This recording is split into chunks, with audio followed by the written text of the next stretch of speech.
Allez, mes chers collègues, nous poursuivons nos travaux avec l'audition de M. Thierry Leroy, président du Conseil supérieur de l'Agence France Presse.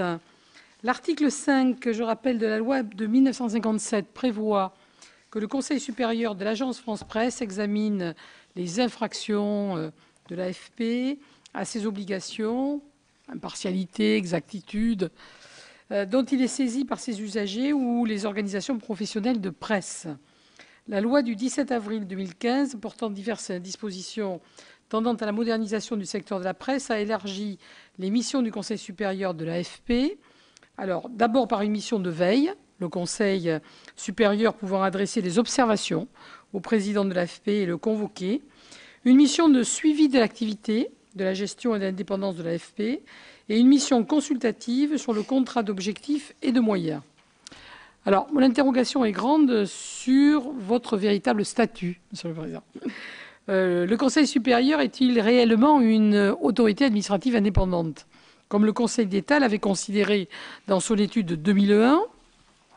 Est-ce qu'on ne se rapproche pas plutôt d'un conseil de surveillance de l'AFP? C'est une des questions qui vous sera sûrement posée. Les débats au Sénat et les propositions de la Commission des affaires culturelles allaient d'ailleurs tout à fait dans ce sens, je le rappelle. Votre réponse au questionnaire confirme quand même que nos interrogations ont un sens et votre audition devrait nous permettre, j'en suis certaine, de nous éclairer totalement. Comme la loi le permet, votre audition fera l'objet d'un compte-rendu publié dans le compte-rendu détaillé des réunions des commissions, qui est diffusé en version papier sur le site internet du Sénat. Par ailleurs, votre audition est ouverte au public et à la presse et fait l'objet d'une captation vidéo. Avant de vous passer la parole, le formalisme des commissions d'enquête me conduit à vous demander de prêter serment. Je suis également tenu de vous indiquer que tout faux témoignage devant notre commission serait passible des peines prévues aux articles 434-13 à 434-15 du Code pénal. En conséquence, je vous invite à prêter serment, de dire la vérité, rien que la vérité. Levez la main droite et dites « je le jure ». Je le jure. Je vous en remercie. Et selon l'usage habituel, je vous propose de nous faire part de vos observations durant une dizaine de minutes, on va dire, après quoi notre rapporteur Jacques Mézard et puis les membres de la commission qui le souhaitent pourront vous poser des questions. Vous avez la parole. Merci. Je vous remercie de m'avoir invité. J'en ai fait part aux membres de notre Conseil supérieur qui en étaient comme moi un tout petit peu surpris. Et je vais peut-être commencer par là, répondre à votre première question. Sommes-nous une autorité administrative indépendante ? Formellement, tout se passe comme si nous l'étions, parce qu'il n'y a pas de critères légaux d'une autorité administrative indépendante. Il y a simplement un classement dans les autorités administratives indépendantes par une liste qu'il tient par le SGG, le secrétaire général du gouvernement. Et nous y figurons. Nous y figurons et nous y figurions d'ailleurs sans le savoir quand nous avons fait l'expérience d'une première application, certaine celle-là, de la qualité d'autorité administrative indépendante, c'est quand il a fallu procéder à des déclarations d'intérêt et des déclarations de patrimoine en application de la loi sur la transparence de la vie publique, qui est une loi de fin 2013 par là et qui s'est appliquée pour la première fois pour nous le 1er octobre 2014. Et nous étions si peu conscients d'être une autorité administrative indépendante qu'il a fallu qu'on se dépêche de faire nos déclarations. Et ceux des membres qui étaient avec moi, tous bénévoles, disaient mais c'est beaucoup de contraintes pour ce que nous faisons quand même. Donc voilà, nous sommes considérés par le secrétaire général du gouvernement et pour l'application des lois qui mentionnent une autorité administrative indépendante, nous sommes considérés comme une autorité administrative indépendante. Voilà, on pourrait disserter en droit sur cette définition, mais je crois que ce n'est pas nécessaire. Vous avez raison, madame, de dire que nos fonctions, surtout dans la nouvelle configuration créée par la loi du 17 avril 2015, nous rapprochent beaucoup d'une fonction de conseil de surveillance. Et je me rappelle, parce que j'avais été entendu par lui, que le sénateur Bonnecarrère, qui avait travaillé ici sur ce sujet, avait eu l'idée justement de pousser un peu le Conseil supérieur dans cette direction en le fusionnant avec la commission financière, ce qui finalement n'a pas été fait. Voilà. Bon. Qu'est-ce que je peux vous dire d'autre ? Peut-être quelque chose sur le fonctionnement du Conseil supérieur que j'ai présidé depuis maintenant 4 ans.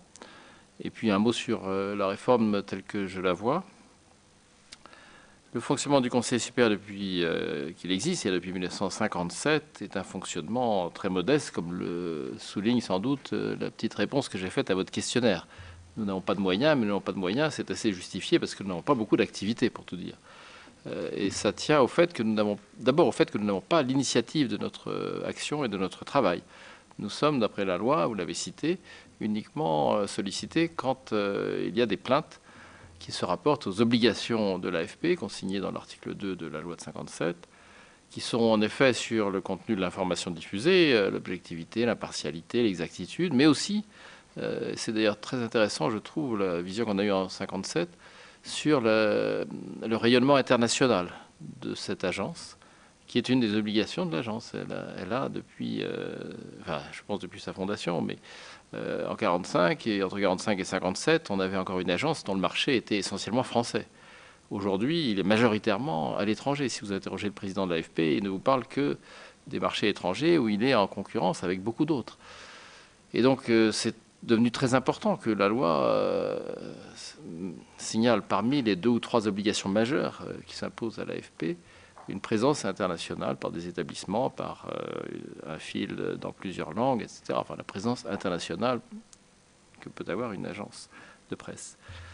Et ça, voilà, c'est un sujet sur lequel il pourrait y avoir aussi des plaintes. Alors, qu'en a-t-il été sous l'empire de la loi avant la réforme de 2015 ? À vrai dire, nous avons eu, dans la période où j'étais président, quelque chose comme 1 ou 2 plaintes par an, à peu près. Ce qui nous a valu de nous réunir pas plus de 2 fois par an. Ces plaintes, à quoi ressemblaient-elles ? Il y avait des plaintes tout à fait anecdotiques de personnes qui se plaignaient que le sujet qui les passionne ne soit pas repris suffisamment par l'AFP. Je pourrais vous citer plein d'exemples. Parmi les sujets plus intéressants, je me souviens d'un en particulier, c'était en 2012, c'est peut-être une des questions les plus délicates que nous avons eues et que nous avons traitées d'une façon que je trouve assez révélatrice. C'est la plainte, elle est révélatrice d'abord par l'origine de la plainte. C'était des journalistes de l'AFP eux-mêmes, leur syndicat, et c'est souvent ce qui se passe. Beaucoup de plaintes viennent de journalistes de l'AFP qui voudraient qu'elle soit encore meilleure qu'elle n'est et qui critiquent ainsi la direction de la maison en formant une plainte. Ensuite, quand on les entend, quand on les auditionne pour instruire la plainte, ils sont en général très partisans qu'on ne condamne pas l'AFP. Ils ont fait leur travail, ils ont dénoncé un problème et ils ne veulent surtout pas qu'on la condamne. Et là, en 2012, c'était tout à fait ce cas. C'était le moment où l'AFP, pour les élections présidentielles de 2012, avait décidé de braver l'interdiction de diffuser les résultats du scrutin avant la clôture des derniers bureaux de vote. Vous connaissez ce débat qui est ancien, qui est propre à la France, avec des horaires de clôture des bureaux de vote qui sont très différenciés. Donc il y a 2 heures d'écart qui sont importantes. Et depuis toujours, l'AFP avait respecté cette règle et se trouvait comme média en concurrence, très embarrassé d'avoir à donner l'information qu'après tout le monde qui était allé prendre des nouvelles dans les radios périphériques ou les télévisions des États voisins. Donc, la direction de l'AFP avait préparé un beau coup médiatique. Cette fois, on annoncera les résultats à la clôture du premier bureau de vote avec les sondages de sortie d'urne, etc. Et il y a eu une plainte qui a dénoncé cette pratique. Et là, c'était une affaire assez importante et délicate pour nous, sans, je ne veux pas révéler du tout le terme du débat, mais on a fini par juger que l'affaire était très critiquable parce que l'AFP avait ainsi bravé beaucoup de dispositions du droit qui sont contraires, à commencer par les recommandations de la commission de contrôle des élections présidentielles, qui est présidée par le vice-président du Conseil d'État, mais aussi la commission des sondages, et beaucoup d'autres instances avaient interdit qu'on diffuse, que ce soit l'AFP ou tout organe de presse, les résultats avant la clôture du dernier bureau de vote. Donc l'infraction était patente. Alors, on a débattu et en réalité, on n'a pas pu faire mieux que de faire une motivation très critique pour un dispositif qui relaxait complètement le coupable. Et ça, c'est intéressant parce que ça veut dire aussi qu'à l'intérieur du Conseil supérieur, le sentiment que j'exprimais être celui des journalistes de l'AFP est très partagé. L'AFP, c'est sacré. On ne peut pas condamner l'AFP. En France, on ne peut pas condamner l'AFP.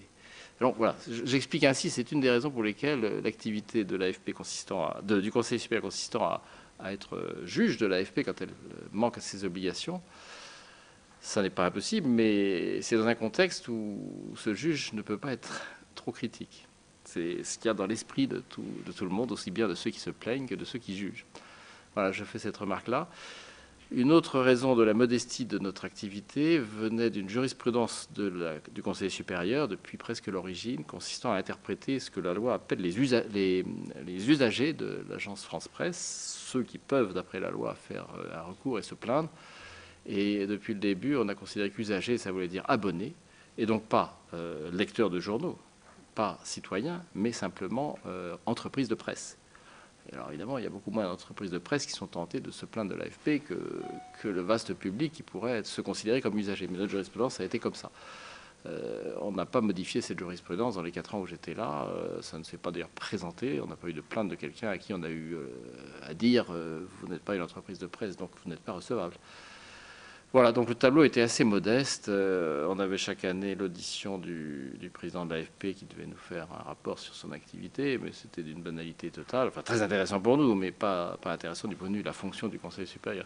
Et donc, quand, grâce aux travaux d'un certain nombre de parlementaires d'ailleurs, la question du statut de l'AFP a été enfin mise sur des nouveaux rails, moi, je me suis réjoui du fait qu'on puisse, à cette occasion-là, aussi regarder le rôle du Conseil supérieur. Donc, voilà, j'ai fait à ce moment-là, et je l'avais remise aussi bien à Michel Francel, le député qui était à l'origine de la proposition de loi, qu'à M. Bonnecarrère, le sénateur qui a travaillé ici sur ce sujet. J'avais remis une petite note de 2 pages que je peux vous laisser, qui donne la vision que j'avais il y a 6 mois quand on était en train de faire la loi. Voilà, on avait déjà quand même assez clairement les orientations de ce qui allait sortir dans la loi nouvelle. Voilà. Alors, dans le contexte nouveau de la loi du 17 avril, on a une situation un peu nouvelle, où il y a des attributions nouvelles, vous y avez fait allusion. C'est difficile d'en parler parce que c'est une chose qui est devant nous. Elle va supposer de notre part qu'on ait un tout petit peu plus de disponibilité et de moyens. L'état actuel, je l'ai décrit dans ma réponse à votre compte-rendu, je n'en rajoute pas, mais si on reste à cet étiage-là, on aura du mal à faire tout ce qui est prévu dans la loi.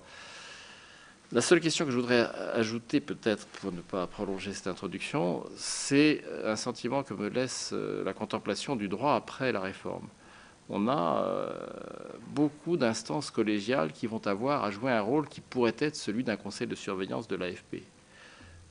Il y a le conseil d'administration d'abord, qui jusqu'ici faisait peut-être pas suffisamment son travail, mais c'est le cas de beaucoup de conseils d'administration, d'entreprises publiques ou d'entreprises du genre de celle qu'est l'AFP. Il y a maintenant une filiale qui va avoir un conseil d'administration, qui a un comité stratégique, et qui comprend aussi des gens dont la mission va être à la fois de conseiller, de soutenir, mais aussi de contrôler le patron de cet instrument majeur que va constituer la filiale pour les investissements, la filiale qui s'appelle AFP Blue. Et puis, il reste le Conseil supérieur, il reste la commission financière. Je vois là déjà au moins 4 instances qui toutes ont une façon. Le Conseil supérieur avec un rôle qu'il n'avait pas, qui va vouloir jouer. Est-ce qu'il va se comporter en conseil de surveillance? Il va être peut-être un peu en double commande avec le conseil d'administration. Et peut-être avec la commission financière qui est encore là. On n'avait pas d'attribution dans le domaine financier, maintenant on en a, si on regarde bien la loi. Donc on va être obligé de s'articuler avec la commission financière. Et dans le même temps, je ne fais pas une critique de la loi, mais ça va nous poser un problème d'utilisation du nouveau cadre institutionnel. En même temps, on a édicté beaucoup d'incompatibilités dans la loi, que je trouve très bienvenue. Quand on avait dans mon conseil supérieur, dans le conseil supérieur que je préside, des membres qui étaient aussi membres du conseil d'administration, ça nous laissait un sentiment d'insatisfaction. Donc on a édicté l'incompatibilité, et ça se comprend assez bien. Mais si on la pratique d'une façon complètement systématique avec les 4 instances que j'ai dites, on risque d'avoir une sorte de concurrence pour faire les mêmes choses avec des membres différents. Voilà, c'est une question que nous avons et sur laquelle je suis en ce moment quand je suis occupé à la première tâche qui incombe au nouveau conseil supérieur, qui est de préparer la nomination de membres du nouveau conseil d'administration. Il faut trouver des gens qui ne soient pas en situation d'incompatibilité avec les autres instances, mais il peut se justifier, à mon avis, que dans certains cas, on préfère des membres qui soient conjointement dans une instance et dans une autre pour assurer le minimum de cohérence. Je ne sais pas si cette question vous apparaît clairement telle que je l'expose. Et on peut en parler davantage si vous le souhaitez. Voilà. Mais je préfère maintenant répondre à vos questions, bien que je n'ai pas fait le tour, évidemment, de la loi nouvelle. Merci beaucoup, Monsieur le Président. Monsieur le rapporteur. Ah, c'est un cas passionnant. Ce n'est pas la plus grosse des AI que vous avez regardée, quand même. Pas une grosse dépense. Non, hein, on doit dire qu'au niveau pour la dépense, pour votre rémunération. Votre préoccupation budgétaire, je me suis senti très à l'aise pour répondre. Là, je crois qu'on ne peut pas vous reprocher... Vous n'avez pas un prix à nous donner pour ça? On ne peut pas vous reprocher d'être très dépensier pour votre rémunération, puisque je vois que... On peut le dire, là. On peut le dire, mais les autres, on les obligera à le dire d'une manière ou d'une autre. Mais vous, votre indemnité, fixée par le ministère du Budget, 190 € par trimestre. Bon, ben voilà, c'est dit. C'est dit, c'est fait. Bon. Alors par contre... Mais je trouve ça, franchement, je ne m'en plaindrai pas, parce que jusqu'ici, en tout cas, l'activité que nous avions ne justifiait pas que ce soit plus que ça, franchement. Alors, un peu une affaire ou deux à régler. Voilà. On vient au cœur du sujet, là. Oui, on vient, vous me permettez donc, par cette réflexion, d'avancer, encore que le Parlement, dans sa sagesse habituelle, ait voté la loi du 17 avril 2015 qui vous confierait des missions complémentaires. Ah oui. Je ne sais pas s'il faudra doubler l'indemnité pour faire face aux missions supplémentaires. Mais ça, c'est un autre débat. Par contre, quand je dis que c'est passionnant, c'est que vos séances, qui, vous nous l'avez dit, enfin, vous nous l'avez écrit, environ 2 par an, vous vous réunissez dans les locaux du Conseil d'État. Bon. Oui, qui ne vous demande pas de loyer. Et alors, parce que, en fait, jusqu'ici, vous deviez être saisi par des plaintes des usagers. Hein. Mais vous aviez un pouvoir de sanction. Oui. Parce que vous m'avez indiqué qu'il y a des décisions en forme quasi-juridictionnelle. Oui. Au cas, vous en avez rendu des condamnations, pas pendant les 4 ans où j'ai présidé. Et avant? Et avant, alors... Bon. Mais au cas où vous en auriez... C'est pas inconcevable, quand même. Hein? C'est quand même pas inconcevable. Et d'ailleurs, on s'est partagé dans les décisions, que je ne vais pas révéler les mérites, on s'est partagé, donc on aurait pu arriver à une vérité. Au cas où vous auriez rendu une décision sous forme quasi-juridictionnelle, y avait-il des possibilités de recours contre cette décision? Ah bah oui, parce que si c'est... Oui, c'est... Conseil d'État. Oui, ça c'est... Alors, vous direz, est-ce qu'on est... Oui, est-ce qu'on est bien vous avez, à la bonne distance? Alors ça, c'est quand même extraordinaire, parce que vous êtes conseiller d'État, il y a une maître des requêtes au Conseil d'État dans les 6 personnes ou 7 qui constituent le Conseil supérieur, et au cas où vous êtes hébergé dans les locaux du Conseil d'État, les dossiers sont instruits par un maître des requêtes au Conseil d'État, et au cas où vous auriez rendu une décision, comme vous dites, quasi-juridictionnelle, c'est le Conseil d'État, enfin la juridiction administrative, qui aurait été amenée à examiner le recours. Je ne pense pas que ce soit bien raisonnable, tout ça. Non, d'ailleurs, je pense que dans l'avenir, le Conseil d'État ne peut pas offrir au Conseil supérieur tel qu'il doit devenir les moyens de fonctionner correctement. Mais déjà, on n'a pas de bureau et on n'en aura pas. On peut faire une salle de réunion, mais ça, c'est pas beaucoup de choses. Non, mais déjà, ça ne me paraît pas bien raisonnable. Ouais. Bon. Ouais. Et le fait que personne ne se pose ce type de questions est quand même relativement inquiétant. Au cas où vous auriez été saisi d'une plainte justifiant une décision juridictionnelle, et puis le Conseil supérieur de l'AFP sanctionnant l'AFP, c'est quand même... difficile à comprendre. C'est difficile à comprendre. Parce que, par exemple, avez-vous... on reviendra sur le fonctionnement, mais il y a quand même une affaire qui a fait du bruit il n'y a pas longtemps. Hein. Quand l'AFP, dans son extrême compétence, a annoncé la mort de M. Martin Bouygues. Je penserais ça, en effet. Moi aussi, j'y pense. On en a parlé avec la direction de l'AFP, mais on n'avait pas... Mais vous n'avez pas été saisi. Non, on n'a pas été saisi, et nous ne pouvions pas prendre d'initiative. Voilà. Simplement nous sommes d'accord. On organise une rencontre pour savoir ce qui se passait. Voilà. Tout ce qu'on a fait. Ouais. Mais c'était informel. Voilà, c'était informel. Donc, c'est quand même... c'est quand même original. Hein. Bon. Le mot original correspond. D'autant que c'est pas que vous ayez beaucoup de dépenses, mais si j'ai bien compris, c'est l'AFP qui prend en charge les dépenses du Conseil supérieur. Et ça pose un problème aussi. Ça, non, mais c'est quand même, et que des conseillers d'État, se soient satisfaits d'une telle situation, vous me permettrez de dire en humble parlementaire que ça me laisse pantois. C'est-à-dire que... Le Parlement a sa responsabilité. Je peux répondre sur ce point, peut-être? Oui. Non, mais Alors, évidemment après que le le vote de la Parlement a loi- sa C'est moi responsabilité. qui ai dit ça. Hein. Le Parlement a sa responsabilité. Mais le Parlement a bon dos, là. Bon. Oui, non, mais j'entends très bien ce que vous dites. Quand la loi a été votée, nous nous sommes réunis, nous nous sommes demandé qu'est-ce que serait le nouveau fonctionnement. Notamment quels seraient les besoins qu'on pourrait avoir pour fonctionner d'une façon convenable par rapport à ces missions. Et on a mentionné les indemnités, mais surtout des moyens, pas considérables, mais peut-être un petit local pour permettre aux membres du Conseil de se réunir, préparer les décisions. Enfin, on a défini un certain quantum de moyens nécessaires et on s'est surtout demandé qui va les fournir. Le Conseil d'État n'était pas prêt à rajouter quoi que ce soit à ce qu'il fait déjà. On s'en serait peut-être accommodé, vous auriez peut-être critiqué cela, mais en tout cas, ça ne faisait pas l'affaire. Et alors, évidemment, après, on a vu que c'était l'AFP.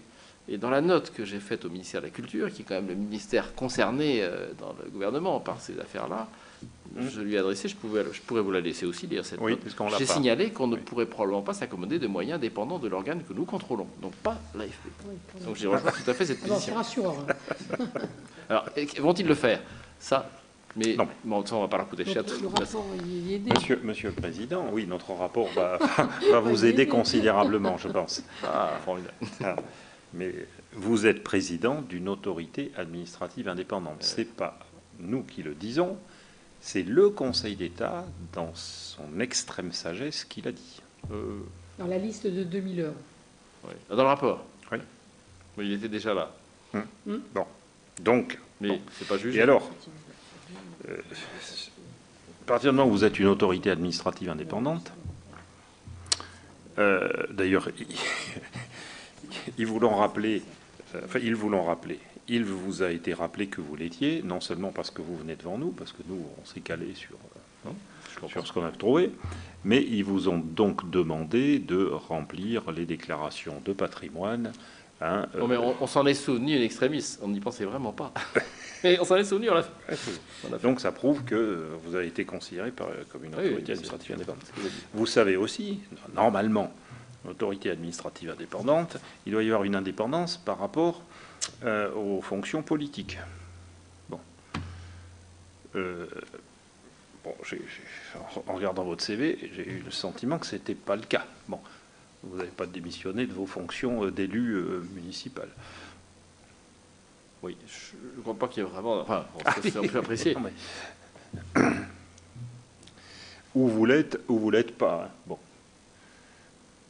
Autorité administrative indépendante. Donc, on voit bien que par rapport enfin, on se demande, j'allais dire, ce que vous venez faire là, mais bon, comme autorité administrative indépendante. Bon.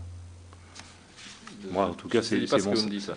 Non, mais c'est-à-dire que je suis étonné que vous soyez autorité administrative indépendante. Oui, c'est ça. Oui. Bon, nous, pourquoi on travaille Vous là-dessus? me demandez pourquoi l'AFP a besoin d'une autorité administrative Oui. indépendante. Oui, je comprends ça. Ça, je comprends la question. Oui, je vous comprends très bien. Là, je vous comprends. Oui, pourquoi est-ce qu'on a voulu qu'une instance qui est un des rouages du système AFP soit qualifiée autorité administrative indépendante? On n'est pas du tout le CSA, on n'a C'est pas la du tout cette question. fonction-là. On Bah n'a oui. pas ce genre de fonction. C'est par rapport à la fonction, je vous comprends tout à fait. Oui. Tout à fait. Oui, Alors, bien sûr, si vous voulez, à partir du moment où vous l'êtes, normalement, il faudrait que le fonctionnement soit tout à fait en concordance avec ce que doit être une autorité administrative indépendante. Bon. Et là, je pense qu'on est dans un... Je ne sais pas si c'est dans une incohérence, une contradiction, mais manifestement, ça colle pas. Alors, bon, Vous savez que c'est une qualification qui est venue après coup, parce que le Conseil supérieur a été créé en 57, et il n'y avait pas d'AI à l'époque. Hein. On a inventé ça beaucoup plus tard. Mais aujourd'hui, c'est bien le cas. Bon. Alors, je vous avoue que je n'ai pas regardé, mais vous allez me le dire, si dans la loi d'avril 2005, le collège est modifié. Oui, bien sûr. Bien sûr. Bien sûr, le collège, il y a 8 membres, Oui. et il y avait Non, 2015. beaucoup de fonctionnaires. 2015. Oui, dans la loi de 2015. Oui. Dans la loi de 2015, enfin, il n'y a pas beaucoup de modifications, mais il y en a un peu.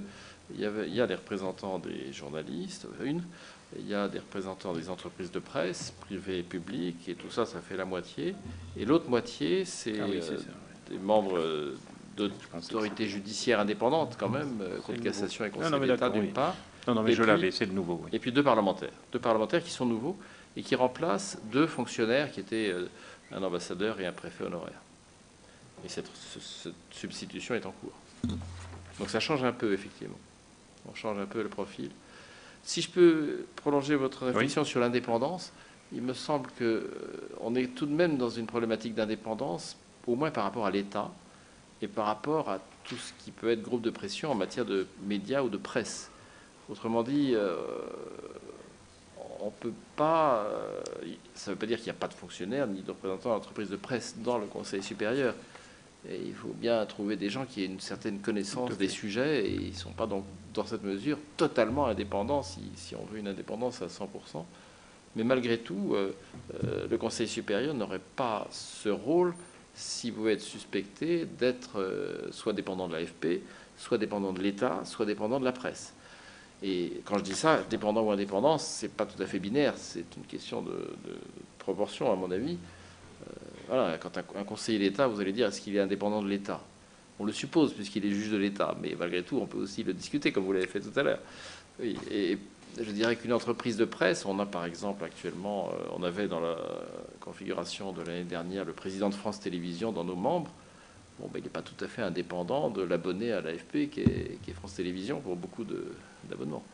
Donc voilà, mais cette problématique existe quand même. Il fallait trouver une instance qui ne soit pas l'actionnaire, puisqu'il n'y en a pas, et qui ne soit pas l'État, puisqu'on ne veut pas que l'État contrôle l'AFP, et qui ne soit pas simplement les clients de l'AFP. C'est une problématique qui n'est pas résolue de façon parfaite. On a fait, je pense, moi, un progrès sensible avec la loi qui vient d'être votée. Et voilà. Bien. Des questions? Oui, Pierre-Yves Colomba. Oui, c'est tout à fait étonné parce que, comment dire, ordinairement, quand on rencontre disons, vos homologues, on se dit à quoi ils peuvent servir. Bon. Dans votre cas, bon, vous avez dit, oui, on ne fait pas grand-chose. Mais précisément, vu la place de l'AFP, qui est quand même le fournisseur en gros des informations de notre pays, s'il y a un endroit où ça serait intéressant qu'il y ait une autorité indépendante pour veiller, pour savoir un petit peu examiner ce qui est diffusé, le pluralisme des informations, enfin, etc., c'est bien là. Or, c'est tout à fait étrange parce que c'est là où il y a rien. Mais, pardon. Allez-y, non, mais c'est une impression. Mon impression après notre échange, hein, je n'en sais rien. Mais je suis complètement d'accord. Vous verrez, si vous souhaitez que je vous le laisse, je laisserai ma déposition devant Michel Français et M. Bonnecarrère aussi dans la phase de préparation de la loi. Ce que j'ai dit tout à l'heure, c'est que nous subissions un statut qui ne nous permettait pas de faire autre chose. On était dépendant des plaintes. On n'avait pas beaucoup de plaintes et du coup, on n'avait pas beaucoup d'activités. On ne pouvait pas prendre d'initiative. Dans la nouvelle configuration, c'est tout à fait différent. Donc ça dépendra de l'ardeur, de la capacité et des talents des membres du Conseil supérieur Nouvelle Manière de prendre les initiatives qu'il faut, de convoquer le président quand il y a un problème sur les contenus, sur les différentes obligations qui pèsent sur l'AFP. Et là, vous avez tout à fait raison. Est-ce qu'on doit appeler ça une autorité administrative indépendante? Je suis d'accord que ça peut se discuter, mais qui ait une fonction de vigilance par rapport à l'AFP, à ses missions légales. Vous savez en plus qu'elles ont été négociées à Bruxelles entre les missions d'intérêt général et les autres pour définir le nouveau modèle économique de l'AFP. Et donc les missions d'intérêt général, qui sont la raison pour laquelle l'État peut subventionner l'AFP, c'est bien celle-là que nous devons surveiller, enfin, ou exercer une mission de veille. Et ça, c'est une mission qui va devenir active. Donc ça sera différent, j'espère. En fait, je pense qu'il y a quand même c'est mon opinion, une certaine urgence, parce que quand on regarde notamment les aides à la presse et au pluralisme, c'est pas l'aide au pluralisme, c'est l'aide à l'uniformité. Bon, il y a quand même, il y a peut-être quelques soucis, à se faire. Et quand on voit, notamment on a eu quelques épisodes ici, des comptes rendus par exemple faits par l'AFP de ce qui se passe ici, on est parfois un peu étonné. Je pense que jusqu'au contresens complet, quoi. Dire que bon. Mais les parlementaires sont recevables si les parlementaires ne sont pas satisfaits des dépêches de l'AFP. Oui, non, mais vous savez, Monsieur le Président, s'il faut se mettre à protester quand on n'est pas content de ce que la presse retrace, alors on va y passer la vie. Hein. Je vous comprends. Ouais. On va y passer la vie. Par contre, effectivement, je pense que s'il y avait... ça serait quand même vraiment pas inutile, parce que encore une fois, elle a une position de quasi-monopole. hein, dans un domaine quand même qui est extrêmement sensible. Et de plus en plus, on s'aperçoit que les quotidiens, les journaux, etc., reprennent une extenso. Hein. C'est même tout juste. Parfois, ils laissent AFP, d'autres fois, ils l'enlèvent, mais d'un journal à l'autre, c'est exactement la même chose. Bon. Donc, vous, votre sentiment, c'est effectivement de l'intérêt qu'il y aurait à cette fonction? C'est ce que j'ai dit, et Ouais. quand j'ai été entendu, j'ai dit il y a place pour une fonction plus active de vigilance qui nous donne de l'initiative, qui nous permet de faire des rapports de notre propre initiative, c'est ce que la loi a prévu maintenant. Bon, ben ça c'est quand même plus intéressant et je pense qu'il y a un sujet. Si j'essaie de répondre plus complètement à ce que vous venez de dire, il me semble que sur le monopole et la concurrence, la situation est contrastée selon qu'on regarde la France ou le reste du monde. Je vous redis, le chiffre d'affaires de l'AFP est en majorité hors de France. Et là, c'est un marché complètement concurrentiel. Et si vous auditionnez le président de l'AFP, il vous parlera de ça comme étant sa préoccupation majeure. Mais sur le territoire français, là, il n'y a pas de doute que l'AFP domine, a une situation de monopole. Et là, tout ce que vous dites trouve tout à fait sa place. Monsieur le Président, je vais plus loin. Je veux dire que c'est pas parce qu'il y a concurrence que la pluralité est respectée. Non. Je veux dire, la caractéristique du système, c'est qu'il y a beaucoup de gens qui disent la même chose. Regardez les chaînes de télé, etc. Bon, partout. Bon, c'est ça le fond du débat. Donc, et c'est ça qui pourrait justifier une autorité indépendante, qui serait différente quand même de l'autorité de la concurrence. Bon, dans ce domaine-là, parce que c'est pas une marchandise comme les autres. Enfin bon, je n'engage que moi en disant ça, mais comme vous avez quand même une expérience longue et précise de toutes ces affaires-là, ça m'intéressait d'avoir votre sentiment. Merci.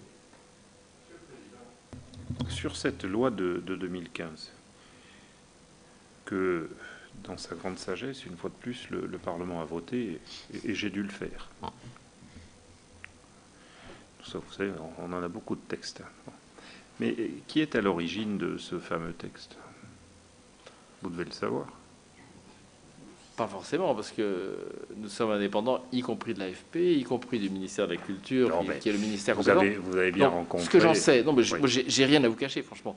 Ce que j'en sais, mais je ne sais pas tout, c'est que d'une part, le sujet qui est à l'origine de la réforme, c'est surtout le problème du financement des investissements de l'AFP. Alors je vous déçois peut-être parce que vous avez en vue d'autres questions qui existent aussi.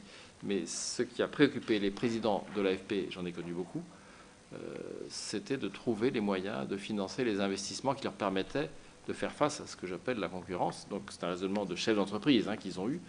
Et depuis 20 ans, moi j'ai commencé à connaître l'AFP il y a 25 ans, et déjà c'était une question qui se posait du temps d'Henri Pijat, du temps de Moisy, du temps de tous les présidents que j'ai connus.